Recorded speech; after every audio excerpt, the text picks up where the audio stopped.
Oi, mais uma aula de ciências, né, para a gente dar continuidade ao nosso estudo.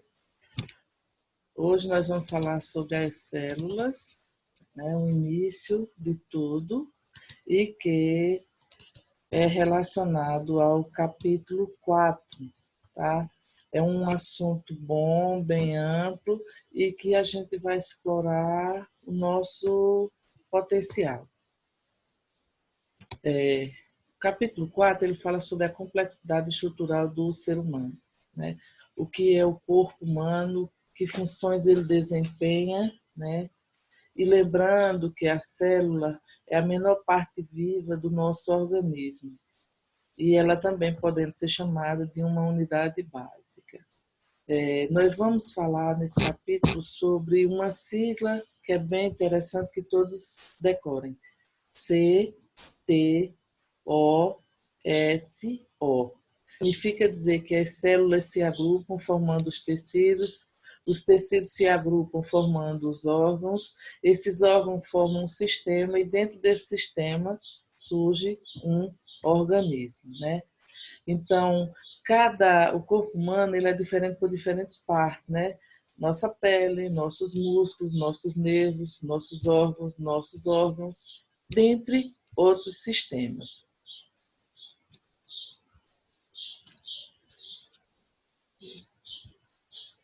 A anatomia humana é a parte da biologia que estuda essa estrutura do nosso corpo.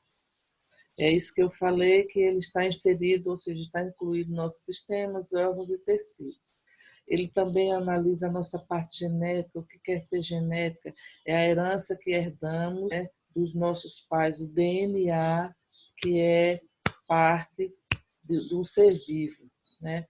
E aí, o nosso corpo, ele é dividido em três partes: cabeça, tronco e membros. Os membros se subdividem em superior, que são os braços, e inferior, que são as pernas, né?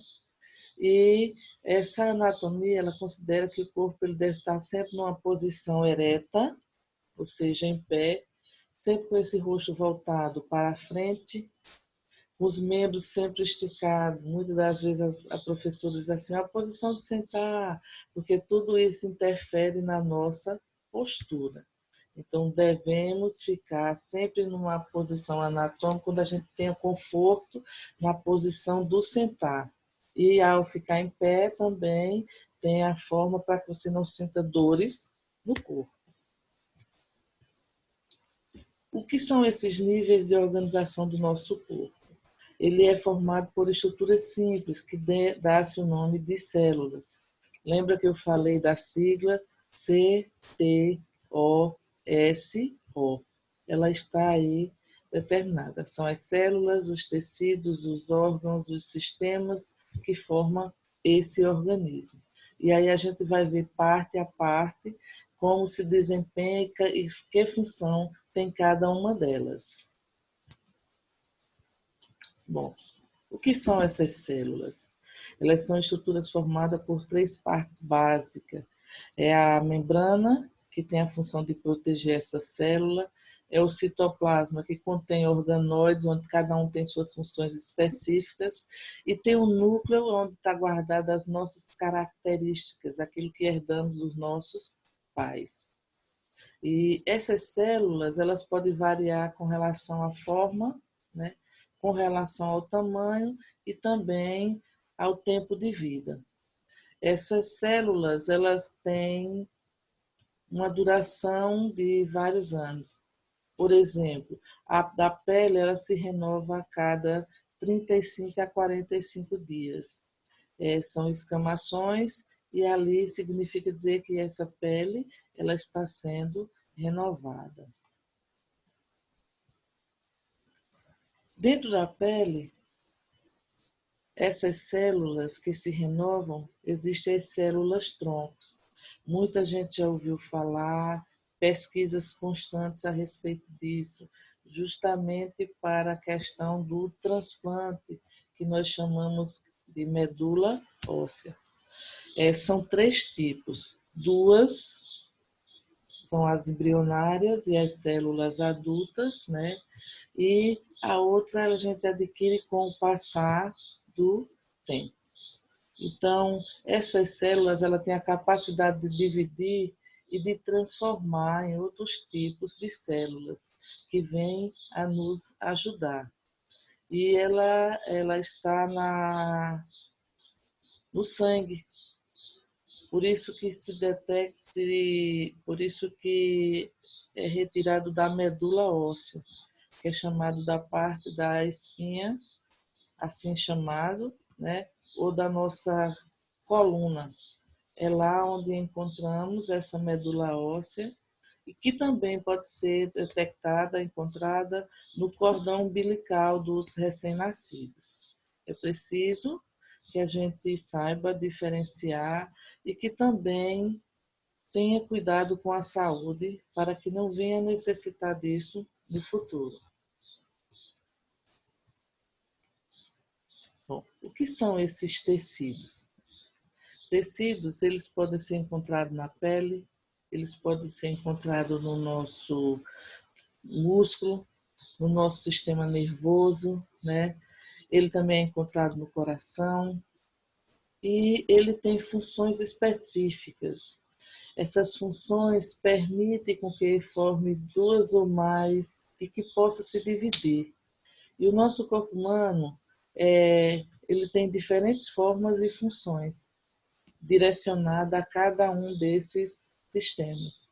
Então, esses grupos que formam esses tecidos, eles podem ser classificados desses 4 tipos que foi citado.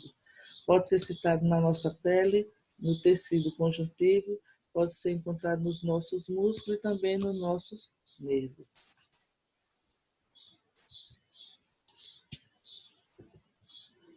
O que seriam esses órgãos? Órgãos, né? Faz parte desse tecido que é constituído a partir dessas células que vão se agrupando, onde vão desempenhando funções, onde recebe esse nome por ser formado por diferentes tipos de tecido. Dentre esses órgãos, a gente tem nosso cérebro, nosso coração, fígado, estômago, os rins, né? Pâncreas. Então, ele a maior parte dos órgãos está localizado nessa região da parte do tronco, né? E lembrando que a nossa pele é o maior órgão do corpo humano. Bom, o que seria o sistema? Já está dizendo. Que forma esse conjunto de órgãos, né? Que atua de forma bem integrada, com funções específicas, onde cada um sabe o que fazer. Digamos, o que seria esse sistema? Nosso sistema respiratório, né? A nossa respiração, nosso sistema circulatório, que é o sangue que circula no nosso organismo, o nosso sistema digestório, ele está relacionado à parte do engolir, do mastigar, até que ele chega ao processo do estômago, onde depois ele é eliminado através do intestino. O sistema muscular, né? A força que exercemos, o músculo que necessita para, né? O nosso sistema nervoso, né? São os nervos, é a questão de você saber agir, né? O excretor, a forma de eliminar os resíduos que não são essenciais, né? Sistema reprodutor, sistema ósseo. Esse sistema ele tem funções específicas. Um exemplo é a absorção do oxigênio do ar pelo organismo, que a gente elimina o gás carbônico. Você inspira o gás oxigênio e elimina esse gás carbônico através do processo da respiração. E esse organismo, ele tem uma função bem específica, que é ele que nos mantém vivo. Porque sem respirar não pode resistir, né? E a gente precisa ter o cuidado ao inalar. Por isso que é essencial que você inspire e depois respira, né? É uma forma de você levar um gás puro e devolver um gás já desgastado. Bom, citologia. Citologia, gente, é o ramo da biologia que ela está voltada ao desenvolvimento das funções e desses componentes celulares.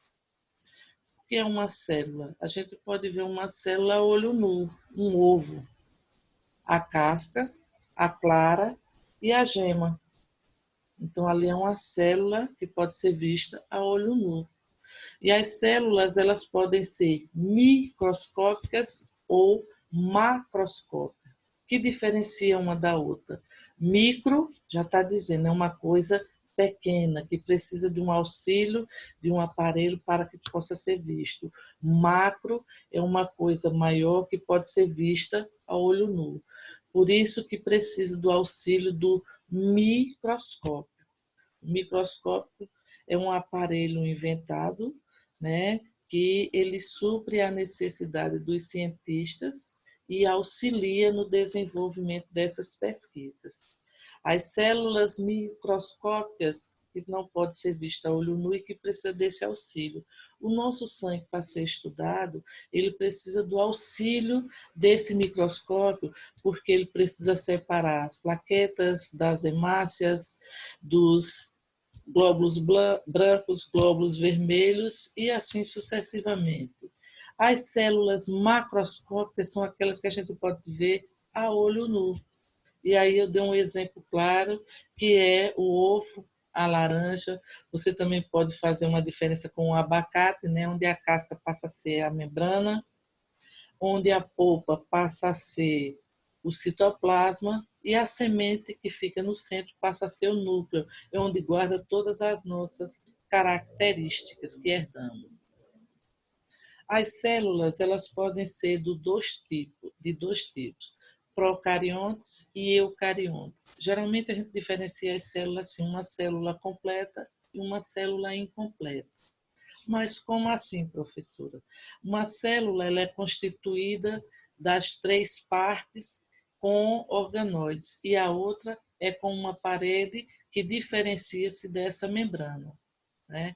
E aí as procariontes elas são encontradas nas bactérias e nas arqueobactérias, porque são bactérias antigas. Ela é uma célula incompleta. A eucariontes, ela pode ser encontrada no reino protista, nas plantas, fungos e animais, porque ela contém as três partes básicas que formam essa célula: membrana, citoplasma e núcleo. O ser vivo, ele possui células e essas células podem variar. Existem seres que possuem uma única célula, tem seres que possuem várias células e tem seres que não possuem célula nenhuma. Aquelas que possuem uma única célula, elas são chamadas de unicelulares, porque único. As que possuem várias células, elas são chamadas de pluricelulares ou multicelulares, porque é um conjunto de células que trabalham em funções específicas.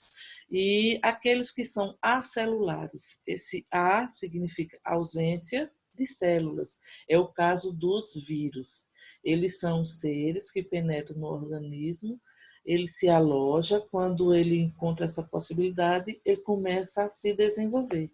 Por isso que ele não possui células.